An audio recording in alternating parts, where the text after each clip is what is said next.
What's up, Venture? Welcome to the Venture 5. This is an opportunity we get to know someone who's part of Venture. So here today I have with me Leontine, and she is just ready to go. Are we ready to go? Sweet. Yeah. So tell me a little bit about you. What's like things you like to do? Yeah. I'm a family of 6, and I'm the oldest of my family. I have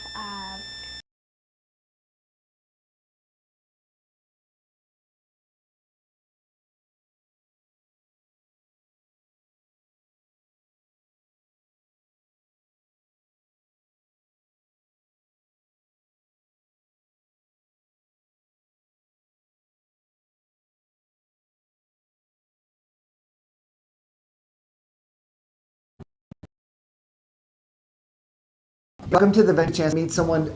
Normally, Tyler Johnson. This is Tyler Johnson. He's normally behind the camera. So we're getting to see him in front, and this is great. I'm so glad I get a chance to talk to you. So Tyler, Finally, right? I know, finally. So.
obviously came here because God is good, God is powerful, and He is worthy of our praise. Let's not just sing songs today. Let's enter praise of the King.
God, if we even turn on the news for a second, we can immediately become overwhelmed by the fact that we're not in control.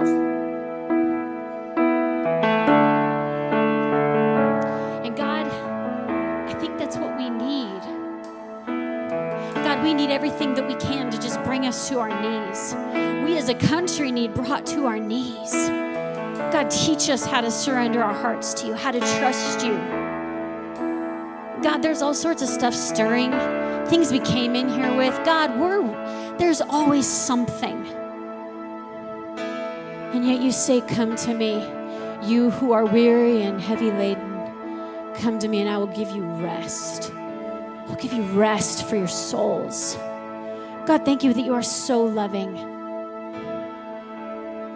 Thank you that you are with us.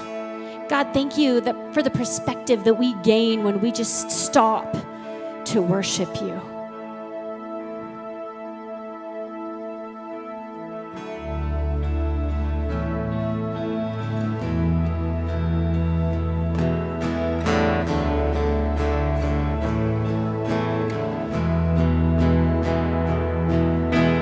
Higher than the mountains that I face, stronger than the power of the grave, constant through the trial and the change. This one thing remains. This one thing remains. Your love never fails, it never gives up, it never runs out on me. Your love never fails, it never gives up, it never runs out on me. Your love never fails, it never gives up, it never runs out on me. Your love.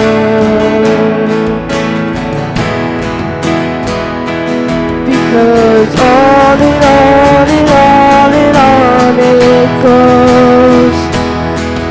It overwhelms and satisfies my soul.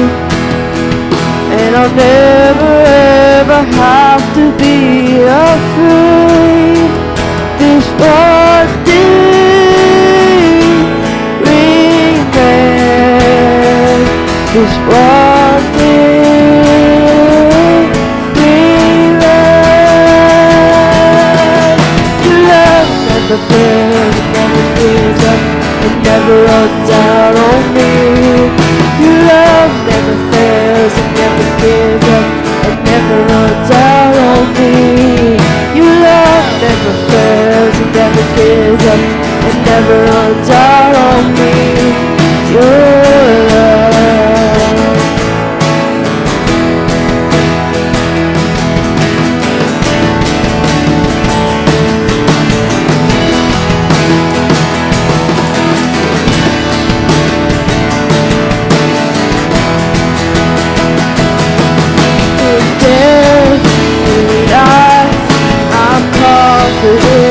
Covered by the power of your great love.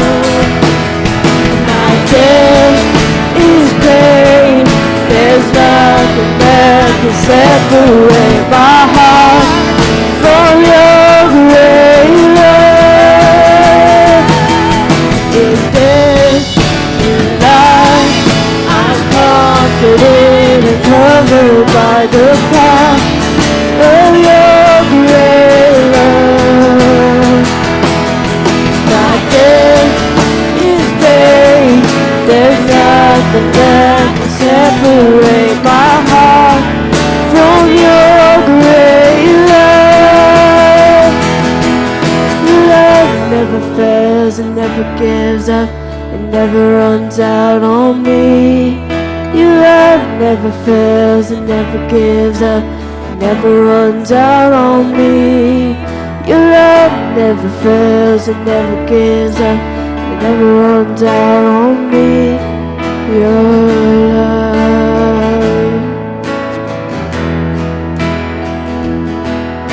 Your love.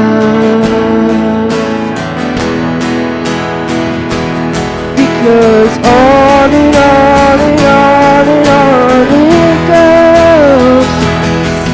For it overwhelms and satisfies my soul. And I'll never ever have to be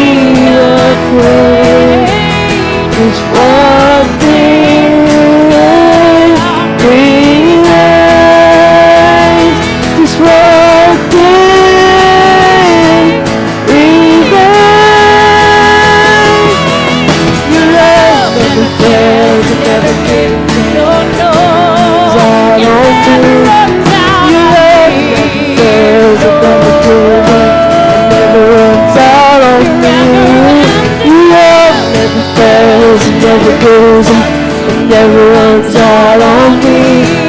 Your love, oh, your love.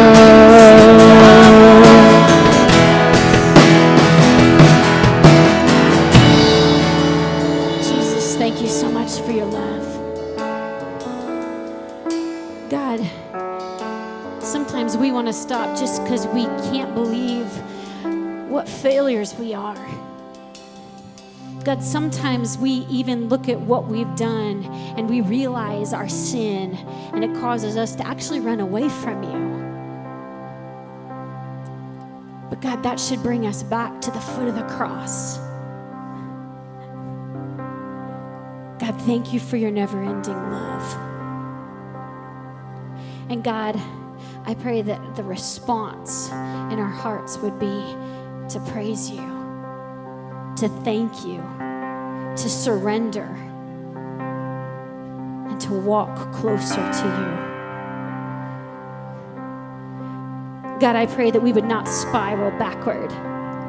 God, I pray that we would press in, that we would not give in to defeat. God, we recognize that we've got an enemy. And God, he does everything he can to distract and detain us and discourage us. He does everything he can to lure us away. But God, thank you for time in your presence. God, we need this. We need you. We need reminded of the truths that our brain already knows. But God, there's something about saying it out loud, singing it out, being with fellow believers. God, our spirits lift you high right now. Not because we are so good and so worthy, but because you are. And God, your people, God, we need you. Those who are outside of these walls and outside of my voice, we need you. And God, forgive us for thinking that our prayers are too small and that the events and the things are too big. God, we choose not to be discouraged. God, we lift up our hands and we worship the King and the Kings, the Lord of Lords, the maker of heaven and earth. Nothing slips past your hands with an oops. God, you are a good God. Lord, will you forgive us? Lord, will you give us mercy? Pick us up, God. Draw our hearts closer, break down the walls, and help our hearts to praise you.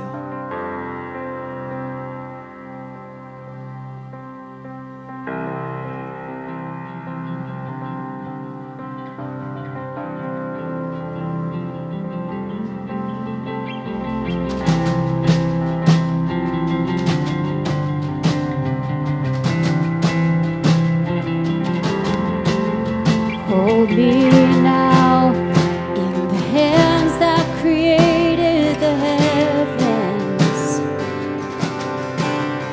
Find me now where your grace runs as deep as your scars. You pulled me from the clay.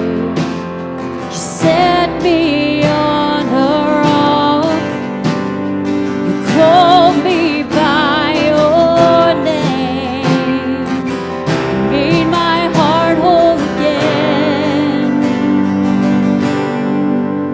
Lifted up, and my knees know it's all for your glory.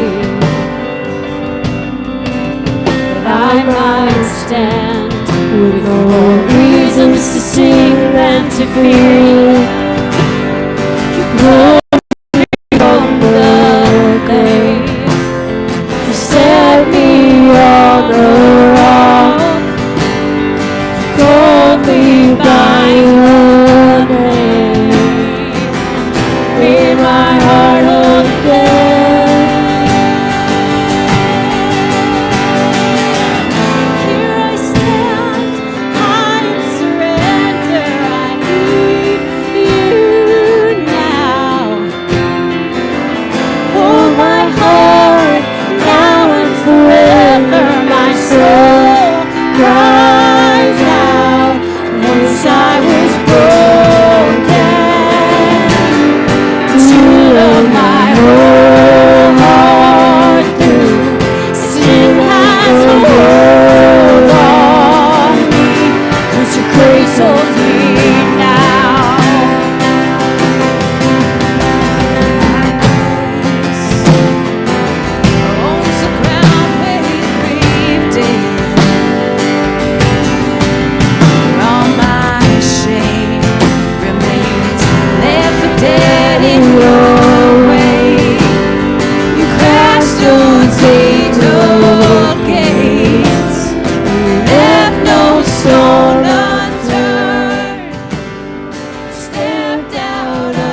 surrender. I need you now.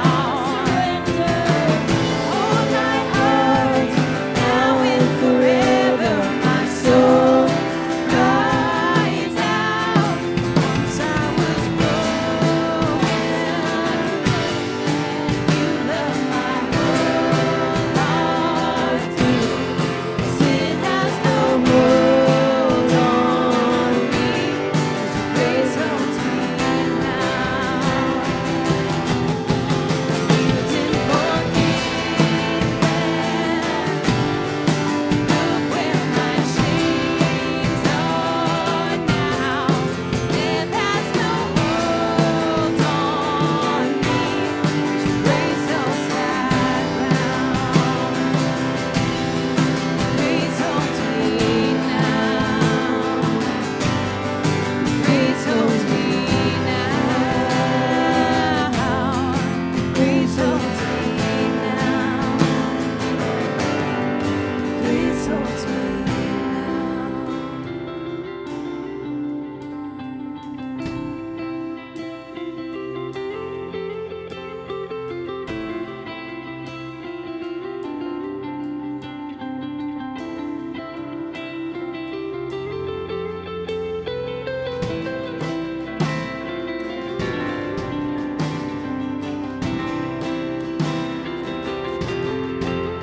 God, we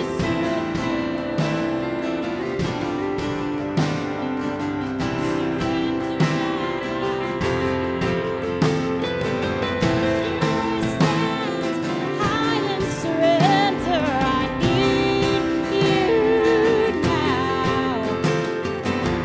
Hold my heart now and forever. My soul cries out.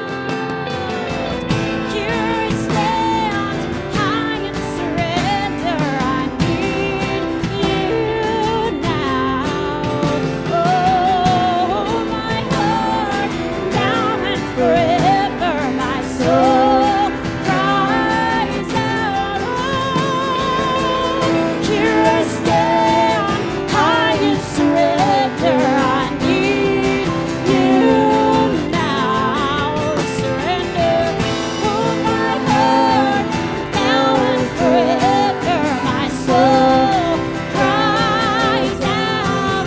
Once I was broken, you love my whole heart through.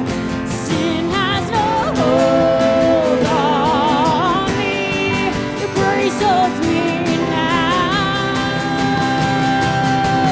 Healed and forgiven. Yeah, look where my chains are now. Death has no hold on me. 'Cause your grace holds me now. Your grace holds me now.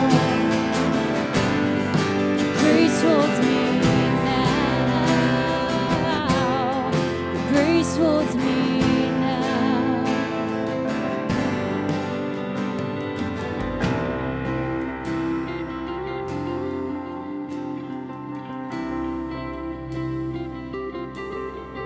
Healed and forgiven. Look where my chains are now. Death has no hold on me.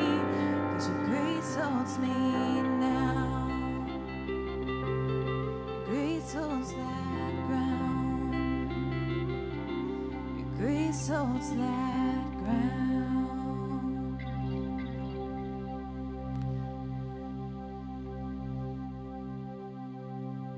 Thank you, Jesus.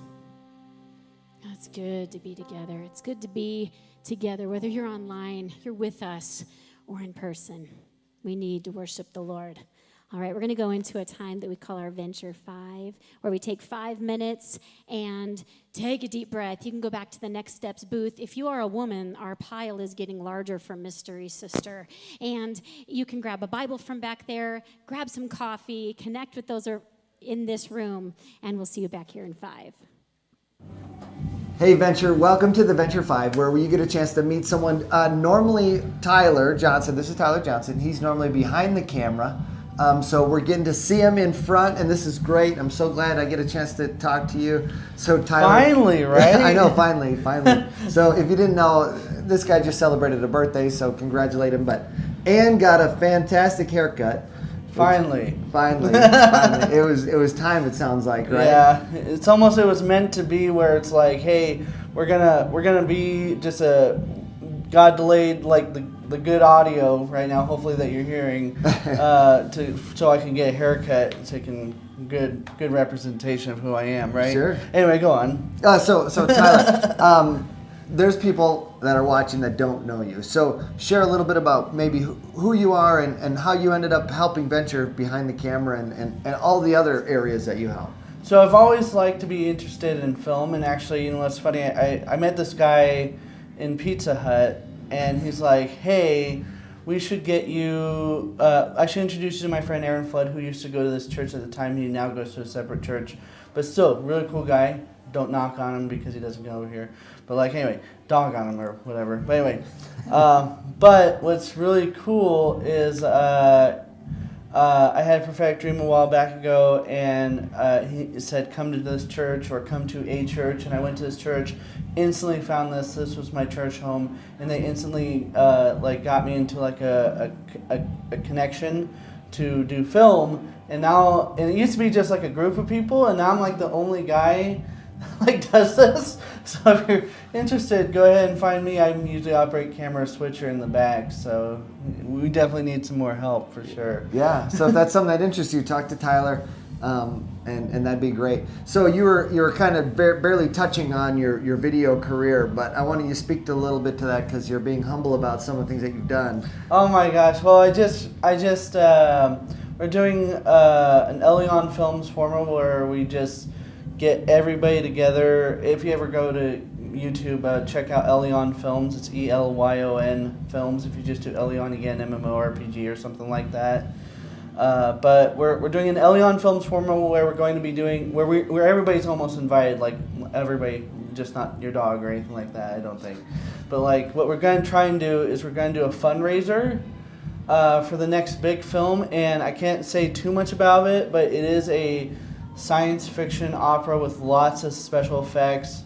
If you like The Last Starfighter or anything like that, that might be a little bit of a hint. You definitely like what's coming out, and we're pitching it to like Disney and like all these cool things. It's pretty exciting. That sounds amazing. Yeah. Fun fact, my YouTube channel actually got bought out by Disney back in 2011. So Really? yeah, my grandpa, when I got my first check, he photocopied it. It's like, oh, that's cool. And they bought my channel. It's a big deal. Pretty big deal, yeah. That's great. Awesome. Cool. And he's met some famous people and worked on some bigger projects and all of that. I worked on a film with John Malkovich recently, and that got released. It's got 11% on what's it called? Rotten Tomatoes, so don't watch it. I was going to say, wait a second. So, Okay. So let me change gears a little bit and tell me about your walk with Christ and how you found that and how that's been going. Yeah, so like I said, I had a prophetic dream a while back ago. Don't know if I have enough time to say it in this little bit of time, but Yeah, we've got about a minute. About a minute. So I had a dream that I was I was talking to Jesus, and it's. If you want to know the whole story, you can go ahead and contact me. But like one of the main things was, I asked Jesus, "Why'd you give me Asperger's syndrome?" And the first thing that he told me was like, "Hey Tyler, you don't have Asperger's syndrome. That's just a that's a man-made word. You have the gift of creativity, and when I come down, I want to see all the things that you've made." And I've been trying to say that for the last 3 interviews, right? But hopefully. No, I think that's the core of it, and your creativity. I think that dream really was, like you said, prophetic and amazing. So awesome, and we're so lucky that you're here at Venture, and we're getting to get some of that creativity in our space. So you haven't got to see all and hear all from him. So ask him more questions. Enjoy the service.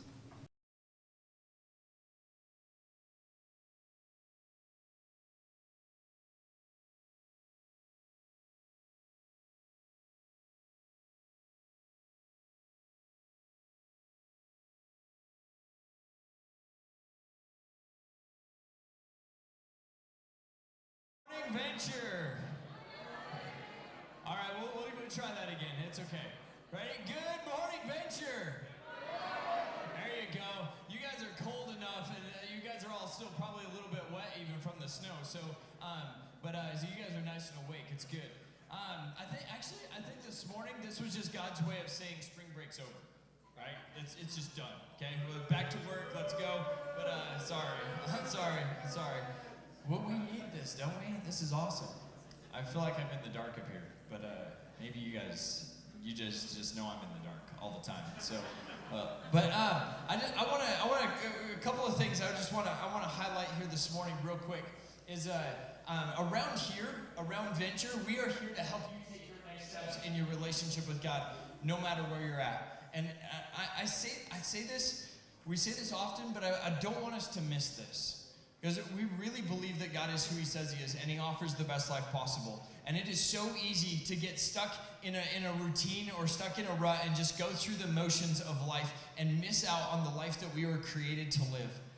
And so if we're not careful, we can get so distracted and allow life to tell us what we're doing rather than telling life how we're going to live. And so I am so excited for this morning and what God has in store for us. And so a couple of things real quick to help you get the most out of today. First of all, if you are a woman, so that's female, okay, so guys that you're not included in this, tonight right here is a women's night at 7 o'clock? 7 o'clock right here. And so 7 o'clock, be back here if you're female. I'll say this, if you're married, guys, if you're married, make sure your spouse gets here at 7 o'clock tonight. They're actually talking about marriage. So, they're bringing in a marriage expert because she lives with me and is married to me, so she's really good at it. So she's experienced all of it and has lots of wisdom and advice and all kinds of stuff. So don't miss that. Tonight at 7 o'clock is a women's night. Now, I'll also say this. Several of you have asked about this. There's a pile of gifts out on the Next Steps booth in the lobby. And no, those are not random gifts to just take, okay? So, but here, if you want a gift, here's how you do that. Once again, guys, this is not for us, okay? So, ladies, there are forms back there that look like this. They're Mystery Sister forms, okay? Similar to Secret Sisters. Except for we changed the name so you don't have to convince your kids it's okay for you to tell secrets and not for them to tell secrets, okay? So it's just a mystery, all right? So nobody knows who it is or what it is or whatever except for the person who picks you, okay? So what you do is you fill out all your information on this piece of paper and you fold it in half and you stick it in the basket, okay?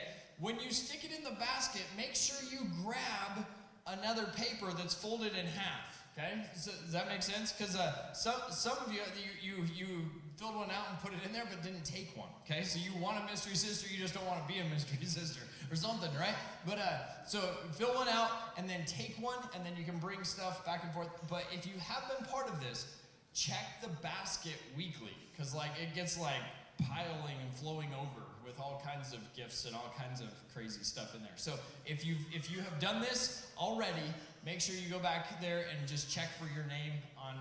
There's all kinds of packages and stuff back there and letters and stuff. So make sure you check that out weekly. And if you haven't been part of that yet and want to be, fill out a paper, fold it in half, and put it in the basket and grab another one. So a couple of things real quick.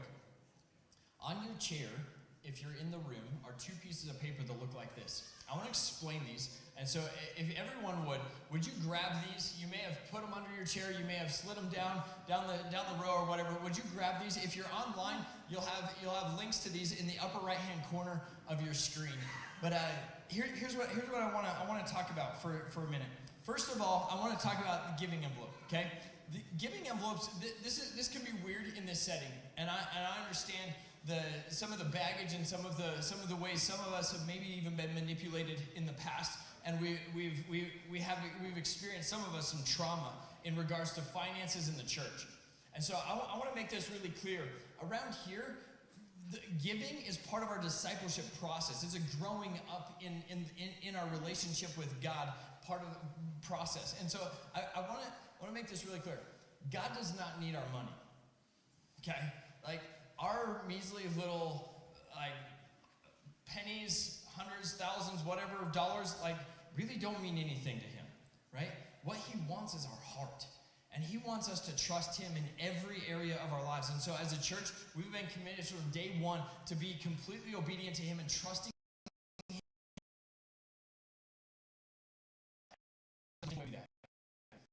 And around here, this is part of our trusting God. Some of you like to give online, you like to give on the app and stuff like that. That's totally fine, do that. And actually the giving envelope will walk you through that. So if you're ready to take that next step and trusting God in your finances, join us in that. But there's no pressure to give. This is not a paid service or anything, so be careful with that, okay? But that's what this is about. Now, so this is a discipleship tool. This is not a, hey, pay us or else thing. You with me? Okay? Now, this right here could be the most powerful tool in your hand right now. Okay? And I know many of us, we get used to it. We just push it on down the line. We don't do anything with it or whatever. But here's the thing. I would encourage you this morning to start filling this out. Because like I said, we are here to help you take your next step in your relationship with God no matter where you're at. This morning, all of us are going to have an opportunity to take a significant next step. So we are going to do something this morning a little bit unique, okay? We're going to test drive something. And so I'm gonna ask for your engagement in it, not just attendance this morning, your engagement in the service this morning. So if you start filling this out, at some point this morning, I believe God is going to prompt you with a next step to take. And I'm going to ask you to let us know what that next step is and how we can be praying for you this morning. Then you can put these cards in the green boxes that are lit up around the room on your way out this morning. Now, what we're going to do is we're going to tune in to a video that was played at the Global Leadership Summit a couple of years ago this morning. And we're gonna do this together. And it's a guy by the name of Erwin McManus who shares his story. And here's why we're doing this. Is around here, we are committed to raising up leaders. I believe that God has made all of us, each and every one of us, leaders. And leaders have influence, okay? You have influence, and therefore you are leading. You may be leading people poorly. You may be leading people really well. You may be leading, who knows? We're all leading, though. The question is, how are we leading, and where are we leading people to? So this morning, I want to encourage you to consider yourself as a leader. And this isn't a quantum leap, right? This is what God sees. This is how God sees you. He has given you specific levels of influence and areas of influence in your life. The question is how are we leveraging those areas or those spheres of influence that He's given us? So something we have done for the last several years is we have partnered with an organization called the Global Leadership Summit. Journey Church is hosting the summit again this year, and we are a partner church with them in hosting it. So here's a couple things that you need to know. If you want to register for the Global Leadership Summit, it's $139 per person, right, up until the end of this month. That's why we're doing it now, okay? There's a little curveball thrown at us here this month, but we're doing this now because the price is going to go up another $30 per person at the end of this month. However, here's the other thing. As a partner church, we have been asked specifically to take on some weight for the Global Leadership Summit. We have been asked to help to provide serving teams for the summit. And so here's the thing. Anyone who serves goes for free. Okay? So if you're interested in going to the Global Leadership Summit for free, you only have to help out with a few little things. There's a registration team, and so you might miss the first part of the first session of both days, but that's it. You're the registration team. So it's the first part of each day, and then snacks teams and stuff like that. You might miss a few minutes in transition as you set out snacks and clean them up and stuff like that. But you're not going to miss much by serving. And so if you're interested in going to the Global Leadership Summit for free, as a church, we have this privilege. Then sign up. Let us know on your connection card so we know how many to tell them. Okay, so let us know. Even if you don't end up going and you're interested right now, let us know today. It'd be better for us to know than not to know. So it's August 4th and 5th. It's a Thursday and Friday. It's like from 9 to 4:30 each day, 9 o'clock to 4:30. So it's during the day, Thursday and Friday, August 4th and 5th this year. So here's what I want you to do. Take out your connection card, take out a notebook, take out whatever, because we're going to lean into a message from Erwin McManus. And I know this can be like when there's something on the screen, it can be like, I'm out, or I'm gonna check Facebook, or I'll just think about what. No. Here's the thing. Most of us are living a life right now that God didn't design us to live, or we're missing out on the life that God did design us to live. And as you lean in this morning, Erwin's going to walk us through his life story and some things that God has done in his life. And I want to encourage you to put yourself in his shoes and see what God has for you in this. So lean in.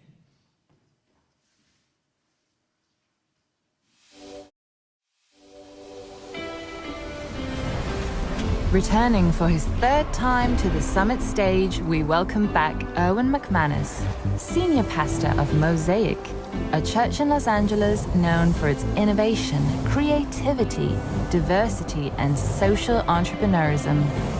A thought-provoking communicator, McManus has spoken to more than 1 million people in 50 countries on leadership, creativity, and culture. A recent cancer survivor, his latest book, The Last Arrow, is about leaving nothing undone and living with relentless ambition and no regrets. Let's give a warm welcome to Erwin McManus.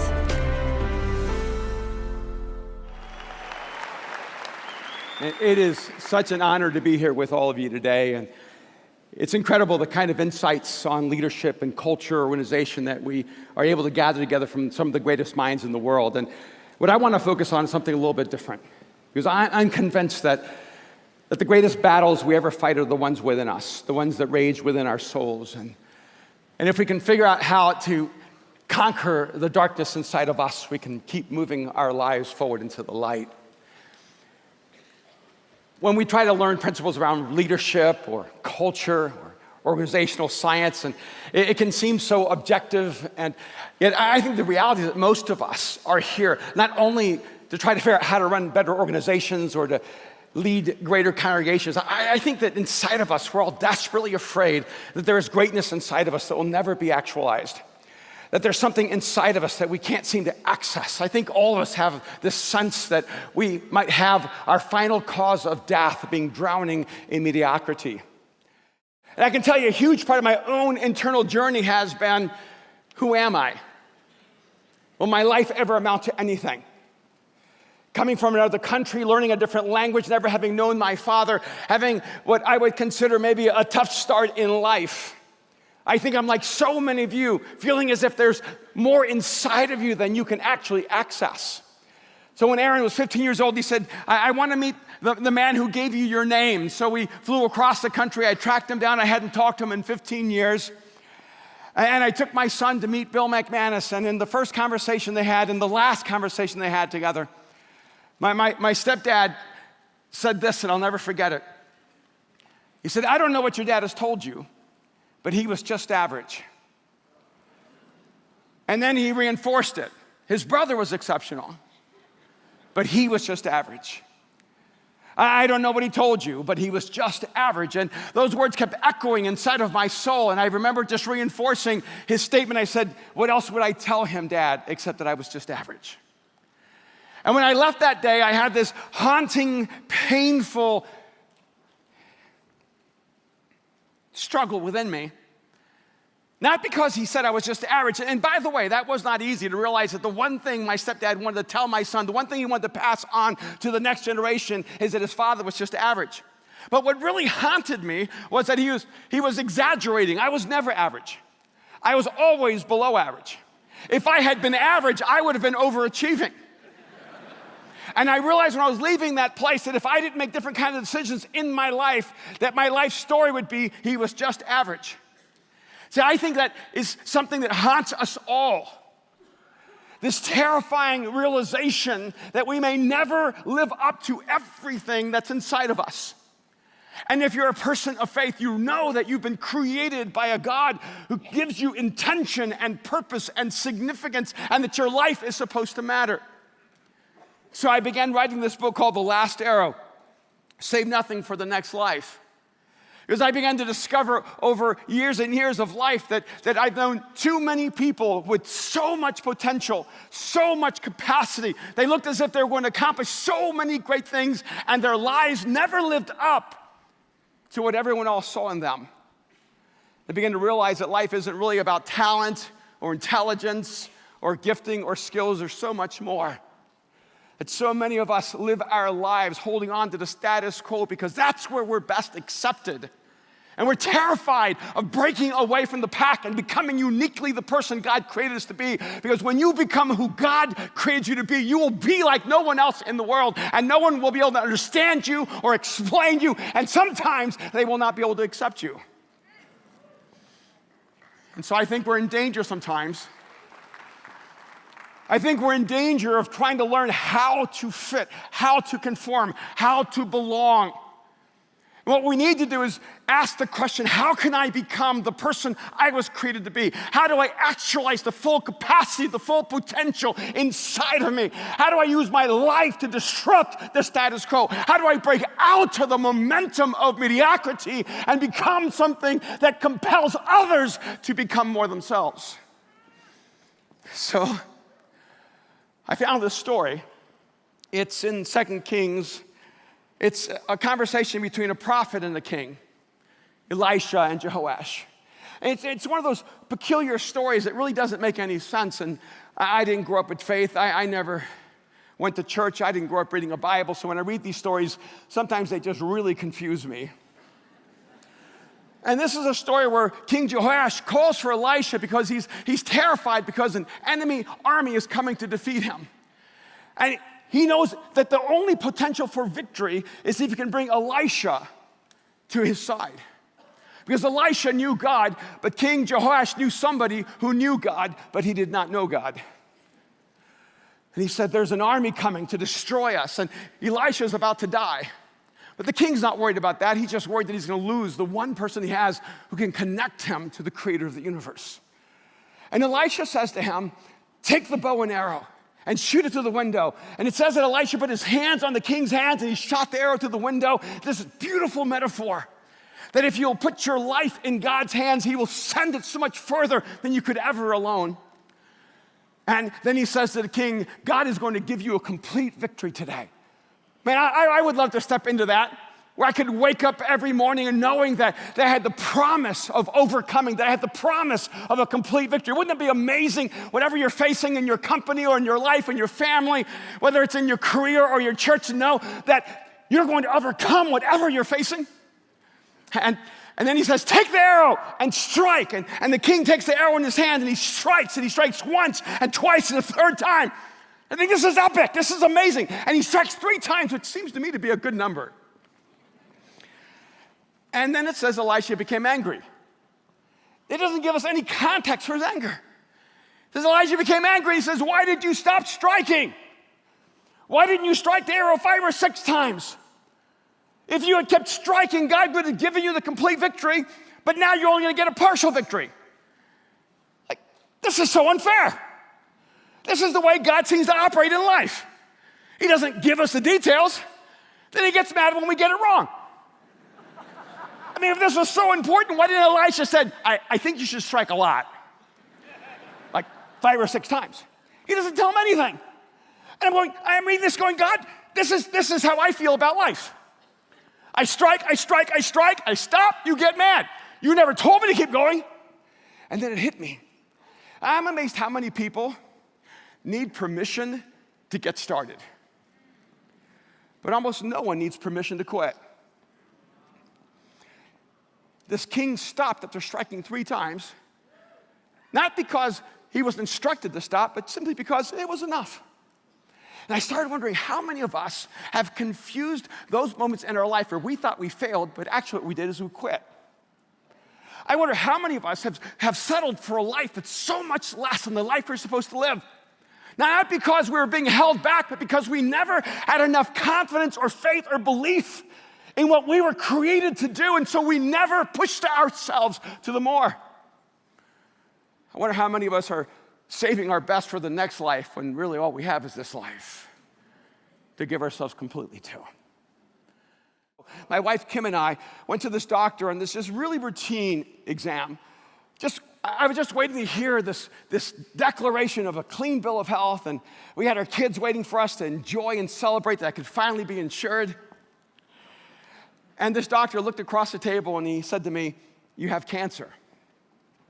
And when he said those words, they felt so surreal because they were unexpected. In fact, it was almost like an out-of-body experience. It was as if he was telling someone else that I had cancer until I looked at my wife, Kim, and I could just see the devastation in her eyes. And after we had to tell Aaron and Mariah that I had cancer, and I could see how they were just shaken up and devastated by the news. And as we were processing that, we were just 2 weeks away from Christmas, and it was a really difficult time.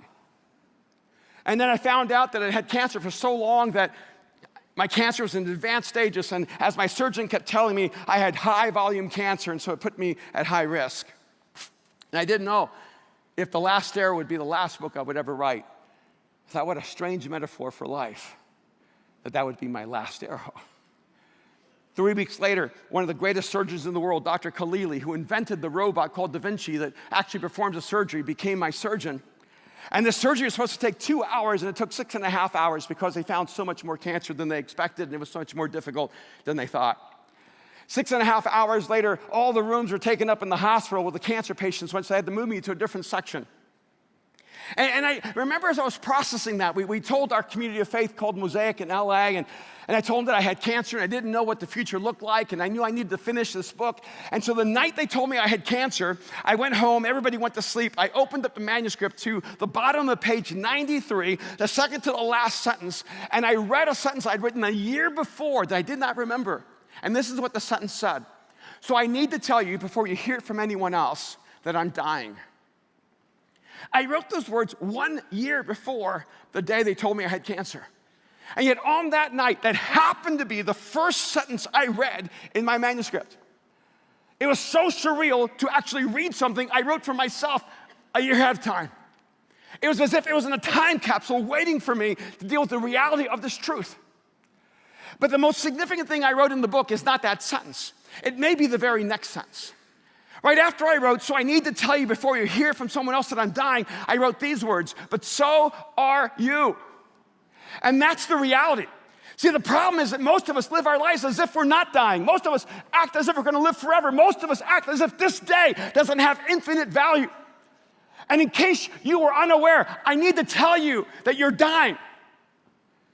And if you didn't know that, I'm sorry to ruin your day. But someone needs to tell you that you don't get this day back.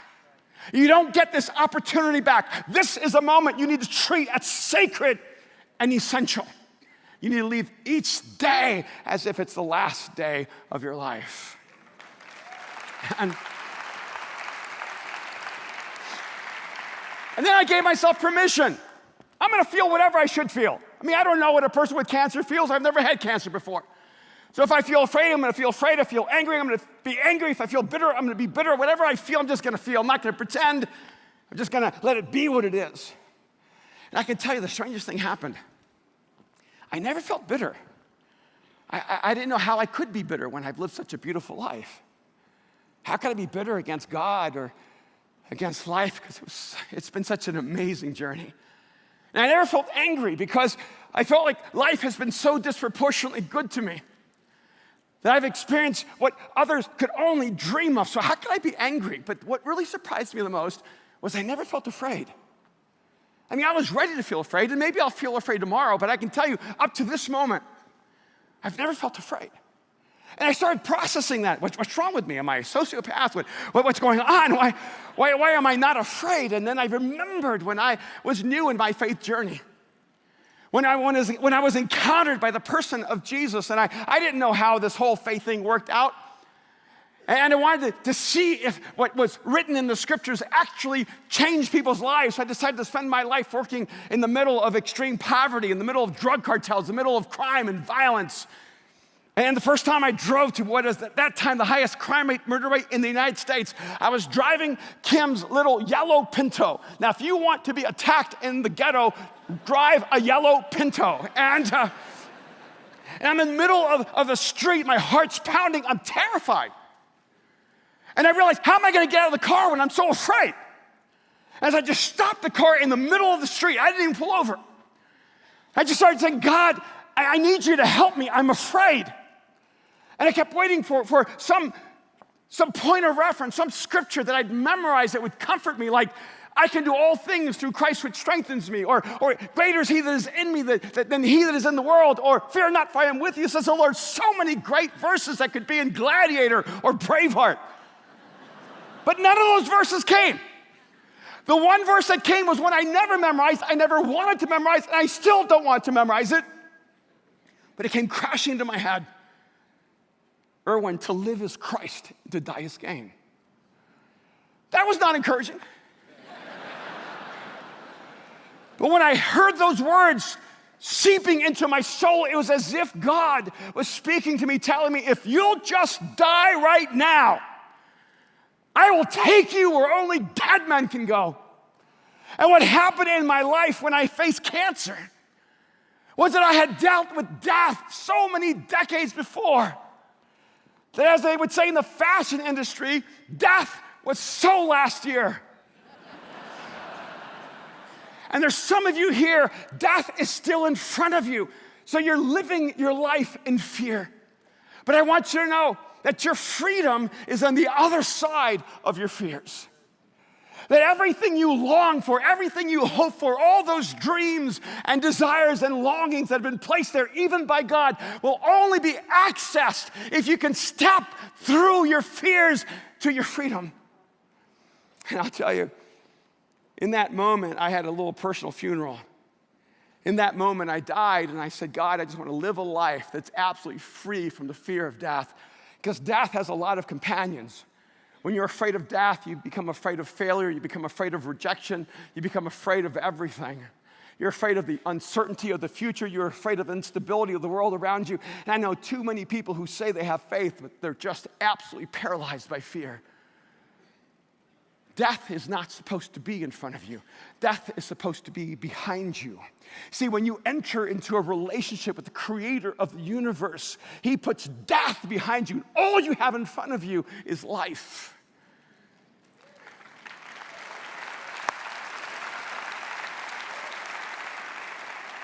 Now, I know I'm supposed to be talking about leadership principles that translate into every environment, whether it's secular or spiritual, but I want you to know something. Before you're ever a CEO, or before you're ever the president of a company, or before you're ever a general manager, or before you're ever a pastor, you're a human. And if you don't deal with the paralyzing power of fear in your life, you will never live the life you're created to live. Your freedom is on the other side of your fear, so stop running away from what you're afraid of. Lean into it and watch how you'll crash right through it. I had people actually wonder if I would be here today. Because you see, I think so many of us only have the structure to lead when the world is at peace and when life is easy. But leadership is not about living within the confines of your fear. It's about facing those and going through them.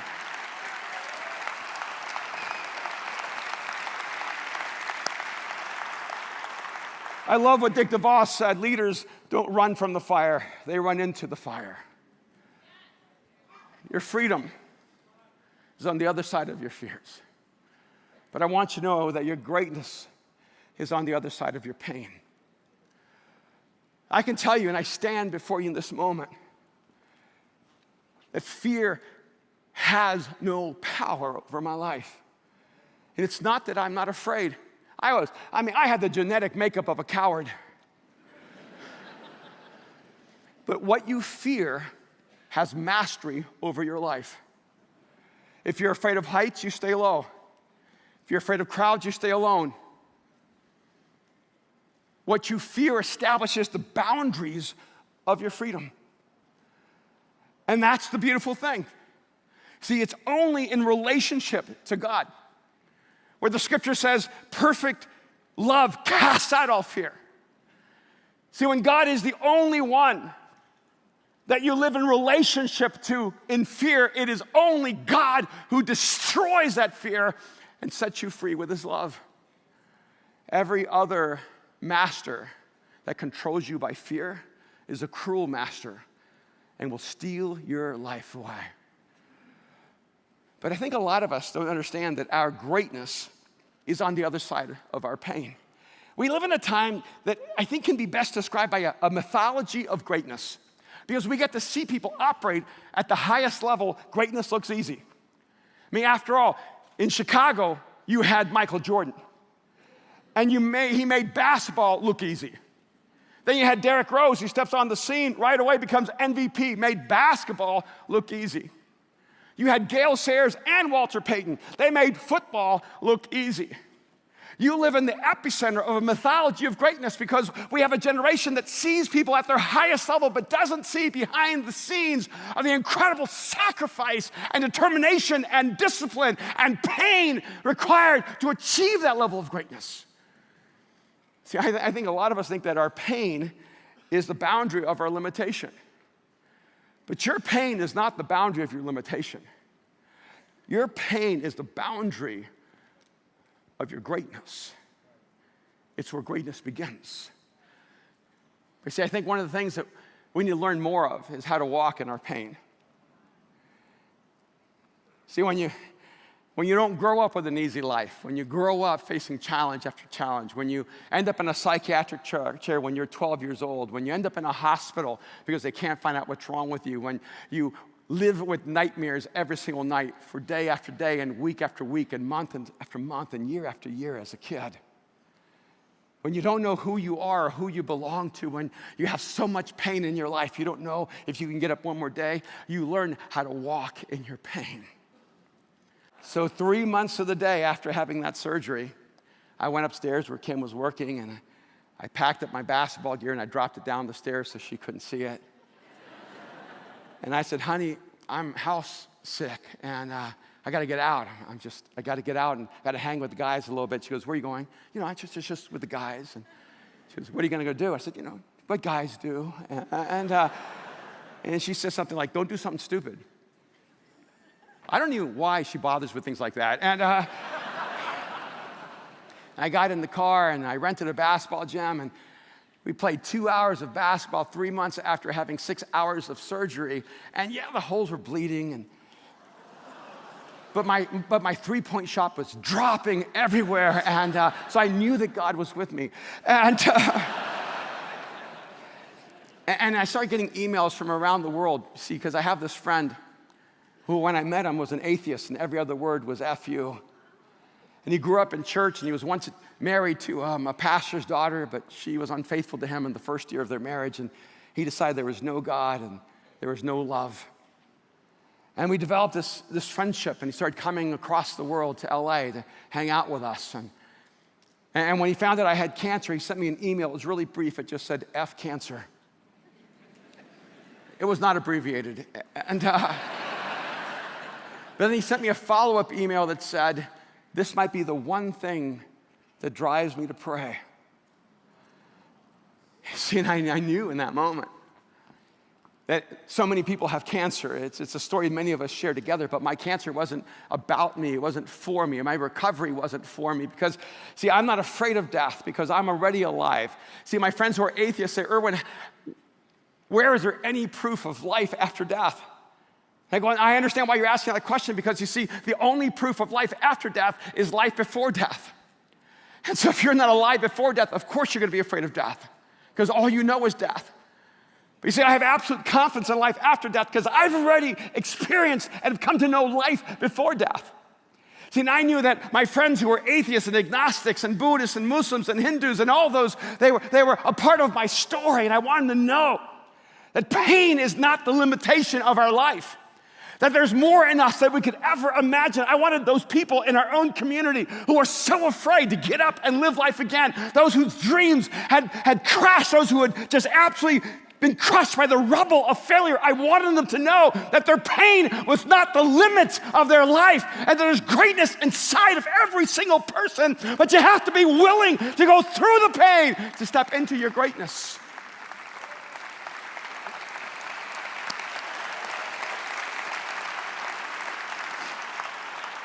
And I know there are many of you going through pain right now. And for many people, pain will define them.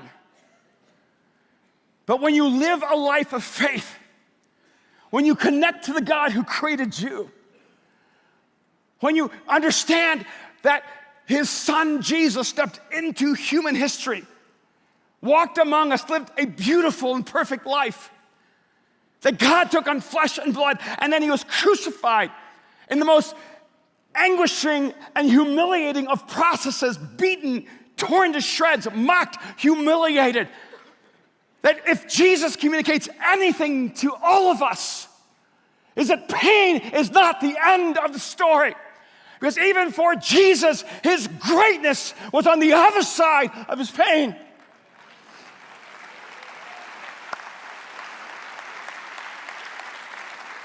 And I don't think God came into human history to give you and me a way out of pain. He came to give us a way through the pain. And I'm convinced there's greatness inside of you if you'll just step into it and walk in that pain and trust that God has something extraordinary on the other side of your wounds and your scars and your disappointments. But you also see that not only is your freedom on the other side of your fears and your greatness is on the other side of your pain, but your future is on the other side of your failures. See, I think so many of us have this perception that failure is the dead end of who we are. And I understand why. Have you ever noticed that people always want to define you by your worst moments? They take your worst moment and then they say that's who you are. But I want you to know something. God does not define you by your worst moments. God defines you by his best moments. God does not define you by your worst moments. He defines you by your best moments. He sees in you a greatness that you cannot see in yourself. He sees in you a future that you can't even imagine. But you have to realize that failure is not the end of the story. I remember years ago, we started a company, McManus Studios, for film and fashion, and I talked to this megachurch pastor who has been renowned around the world, and he said, "What are you doing, McManus?" And I told him what we were doing, and he said, "Well, you better not fail." I said, "Well, I think this is really important to do anyway." He goes, "Well, it's only important if you don't fail." And I let that story go into my heart. You better not fail. And then I flew to New York and I met with this artist, Mako Fujimura. And he goes, "What are you doing now?" I said, "You know, we're in the world of film and fashion and art and storytelling." And I said, "But I'll probably fail." I owned the story I was given. And when I said, "But I'll probably fail," he said, "It's impossible for you to fail." I said, what do you mean?" He said, "You already have a story worth telling. How your company goes is incidental to the story your life is telling the world." See, when you're living in a story bigger than your own, failure just enhances the story. It just makes the plot more exciting. See, if you're here in a failure, you should be so honored. Plot twist. God is ready to do something so extraordinary with my life that he wants everyone to be overwhelmed by the beauty of what he does. And I remember one day, in the middle of my business environment, I got a ton of emails, and my former business partner decided to take the millions of dollars that we had in our company. I lost everything. I watched $5-6 million disappear, and one day I had to get on a plane, fly across the country, and tell my wife, Kim, "Honey, I lost everything." I'll never forget what Kim said to me without hesitating. When I said, "Honey, I lost everything," she looked at me and said, "I thought I was your everything." Who says that?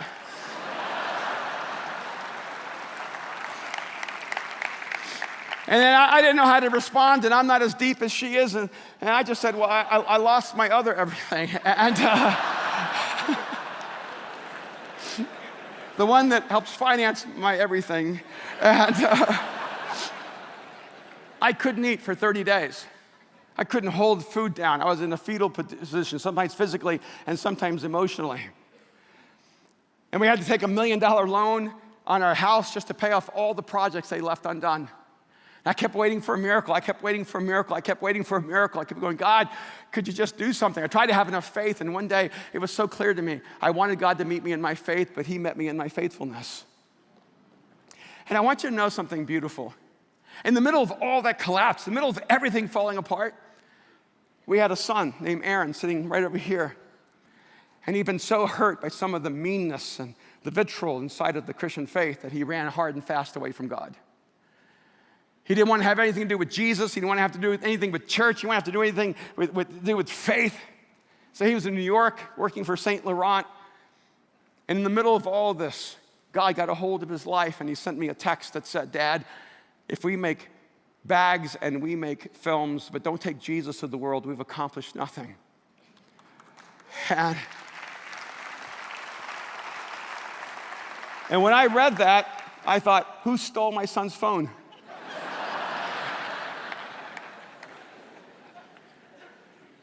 And then he flew home and he said, hey, Dad, I know that you dropped out of like your space. You stopped writing books. You stopped speaking at Christian events. You left this public space of Christian ministry for me. He goes, Dad, I know you did it for me. I know you gave it all up for me. And we've never talked about it. And he said, I just want to thank you. He goes, but you've been operating on 60%, and it's time for you, Dad, to give 100%. Who does he think he is telling me I've been operating on 60%? Then he sends me an email later saying, I was exaggerating, it's closer to 30%. And I can tell you this. I'm not standing in front of you as a person who has success after success after success. I'm standing in front of you as a person who's known failure after failure after failure. I've known heartbreak. I've known betrayal. I've known disappointment. I've had moments where I've wept so hard I thought I would drown in my own sorrow.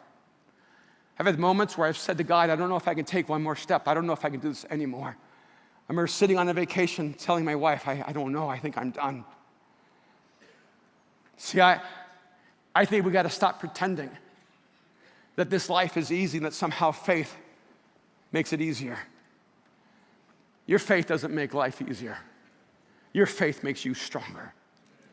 And I know that in this context, I'm talking as a person of faith, but I want to tell you something. I don't have any other way to speak. Because 40 years ago, I had a life-changing encounter with the creator of the universe. I never thought it was possible. I never thought it was accessible. But I came to know that God had stepped into human history in the person of Jesus. And people would ask me, what motivated you to give your life to Jesus? Man, I didn't care about heaven. I thought people talked about heaven were just way too weird. I didn't care about hell. I thought those people were so judgmental. I was terrified that I would live and die and never do anything meaningful with my life. I was terrified that my stepdad was right, that I was nothing but average. I was terrified that I would just drown in my own mediocrity. And like that king, I would just take the arrow and strike and strike and strike and then quit and never live the life I was created to live. But I want you to know something. There's a life that's waiting for you. And your faith is not a way out of your courage. It is not a way around of your sacrifice. Your faith is the strength and the fuel to step into your pain and into your fear and into your failures. So take the arrow and strike and strike and strike and strike and strike. And when you take your last breath, let your quiver be empty and let your last arrow be in your hand. God bless.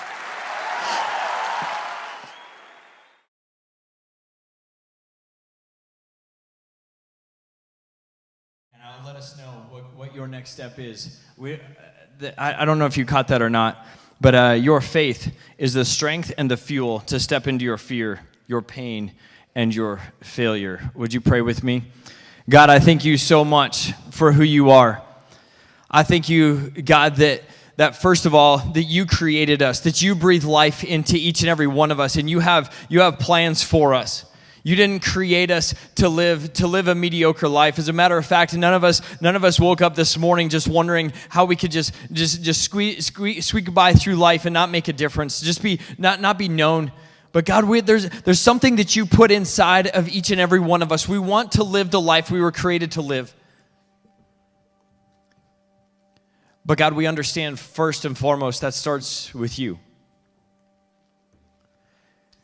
When we acknowledge that, we understand that there may be some of us in here that we're just struggling to trust you. We've never taken that step to surrender. When we hear things like to live as Christ and to die as gain, that messes with us. Because the life to live as Christ, talking about the life that you fully gave for us and how we get to live free. We get to experience life here, and death is not in front of us. Death is not something to come. Death is not something to fear. But our sin has already been paid for. Death is behind us once we surrender, and all we have in front of us is life. We step from this life and we get to experience life to the full right now and step right into eternity with you. And so God, I pray for those of us right here this morning who have not surrendered our lives to you, that today would be the day that you would giving our lives to, and that God, we would live life starting now, not in fear of death, but God, in response to your incredible love for us. And so God, help us to take hold of the life that you created us to live. When you breathe life into our body, when we were first born, God, you breathe plans and dreams and hope and strength into us. And so God, I pray from this day forward, you'd help us to surrender and you'd help us to live the life you created us to live. God, for the rest of us, some of us, we've been going through the motions. We know what to say. We've been checking the boxes. God, we pray. We might even read the Bible. We might even be part of small groups. We might even be part of a lot of good things. But yet, God, we're not living the life that you created us to live. We're not fully trusting you. And so, God, I pray that right now, this morning, that you would remind us who we are and who you are. And God, I pray that for each and every one of us, we would live today as though it's our last. We all knew people who died too young, who died before it was time, who died without knowing it was today. And so, God, I pray that you would give us the courage to wake up every morning and live each day as though it's our last. Not out of fear of death, but out of the joy and experiencing life and just trusting you, that you really are who you say you are, and you are the one who holds the keys to life and death. So, God, help us to trust you. Oh, God, I pray that we would fully live. But, God, I want to thank you for your love. Help us not go through the motions this morning. Help us not just come in here, check a box, and walk out these doors and act like nothing ever happened. But God, I pray that you would meet with us, that that as you are in this place, and as you're stirring our hearts, God, would you continue that work as we leave today? But God, remind us of who you are and how you love us and who we are in your eyes and what you see in us. God, I pray that we wouldn't surrender to a life of mediocrity, but we would surrender our lives to you and we would live a life of greatness. So God, thank you so much for your love and for being here and being with us. God, help us not to miss life with you. In Jesus' name we pray, amen. Amen. Now, church, I want to ask you to stand and we're going to sing. But here's one of the tensions in this. We're going to sing a song, but I want to remind us of who we sing the song to. We can go through the motions and just sing songs and let it just kind of roll off our tongue. Oh. But when we acknowledge who God is and who we are and how much he loves us and that he's right here in this room. And we get to sing out from the top of our lungs to the God who created us and loves us. It changes everything. So as we sing this song, I want to encourage you, close your eyes if you need to, do whatever you need to, but sing it out from the top of your lungs. Don't just let the words roll off of your lips this morning. So would you join us as we sing this, not to anyone else, not with anyone else, but to God this morning.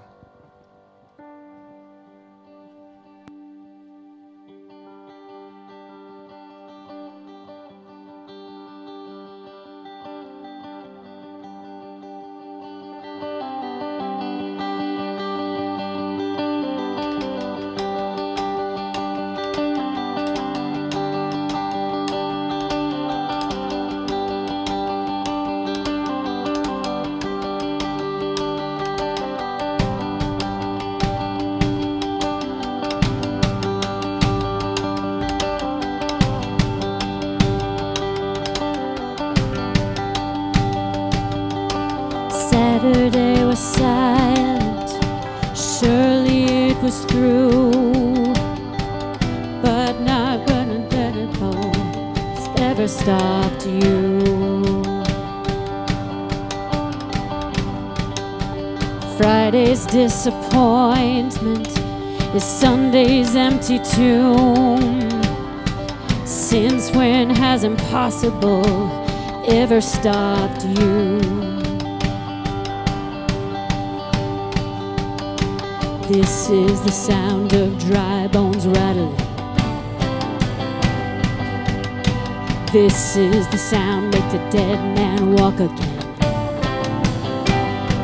Open the grave, I'm coming out. I'm gonna live again. This is the sound of dry bones rattling.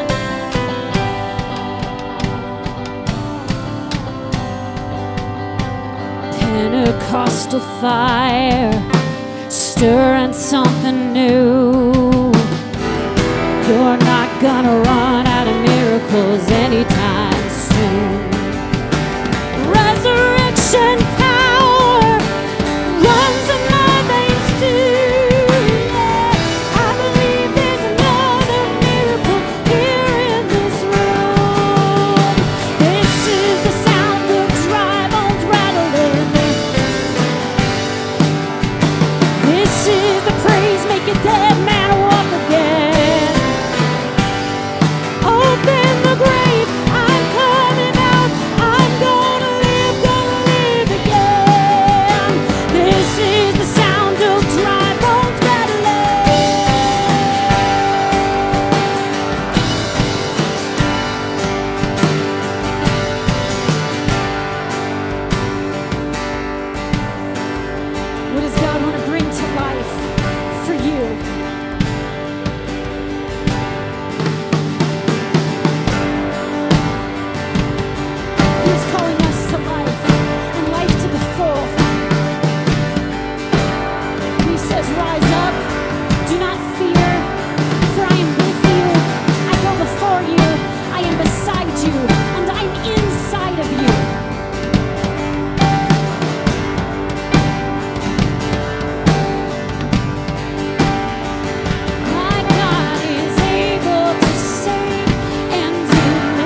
Venture, you are sent.